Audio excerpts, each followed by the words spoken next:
Dr. Alstar Finch, a man who viewed humility as a disease, stood ready to conquer aging itself. His lab, a testament to his ego, hummed with machinery poised to rewrite the laws of nature. The de-aging device, as he so modestly named it, promised to turn back the clock. Alstar, never one to shy away from the spotlight, chose himself as the first subject. Alstar, with a smirk playing on his lips, injected himself with the shimmering serum. He imagined accolades, fame, and a Nobel Prize with his name on it. The world would bow at the feet of Dr. Alstar Finch, the man who cheated time. He felt a tingling sensation, a rush of heat. His vision blurred, then darkness. Alstar awoke in a soft pastel-colored prison. He looked around in confusion. Where was he? Why was everything so small? He tried to sit up, but found he couldn't. His arms felt like rubber. He tried to speak, but all that came out was a frustrated gurgle. He caught sight of his reflection in a nearby mirror. Staring back at him was an infant, his once sharp eyes wide and innocent. He was a baby with the mind of a genius. His lab assistants, a team of brilliant but perpetually overlooked women, crowded around him. Their initial horror quickly gave way to a different emotion, glee. He saw it in their eyes, heard it in their hushed whispers. They were going to make him pay for every condescending comment, every dismissive gesture. The revenge was subtle, agonizingly slow, and utterly humiliating. They cooed over him, pinched his cheeks, and called him Ali. He longed to scream, to demand to be changed back, but all that emerged were incoherent babbles.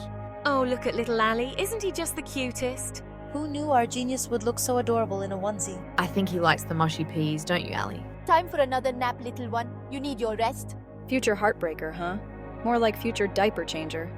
They fed him mushy, disgusting baby food, wiped his drool with alarmingly cheerful bibs, and made him wear onesies with slogans like "I love mummy" and "Future heartbreaker." The indignity was unbearable. His days, an endless cycle of naps, feedings, and nonsensical baby games, stretched into weeks, then months, then years. He was a prisoner in his own de-aged body, his brilliant mind trapped within the confines of infancy. As the years blurred into decades, Alstar's initial rage simmered into a grudging acceptance. He was a lab experiment gone wrong, a cautionary tale whispered amongst the scientific community. His name, once destined for textbooks, became synonymous with hubris. He learned to communicate, albeit at a toddler's level. He could string together basic sentences, express his needs, and even engage in rudimentary conversations. But his scientific knowledge, his vast intellect, remained frustratingly out of reach. He watched with a strange detachment as his former colleagues continued their research. They made breakthroughs, published papers, and received awards, all while he remained their permanent ward. The lab, once his domain, became his playground. He crawled through a maze of beakers and test tubes, his laughter echoing through the sterile halls. He was their mascot, their shared responsibility, and, dare he admit, a source of strange comfort.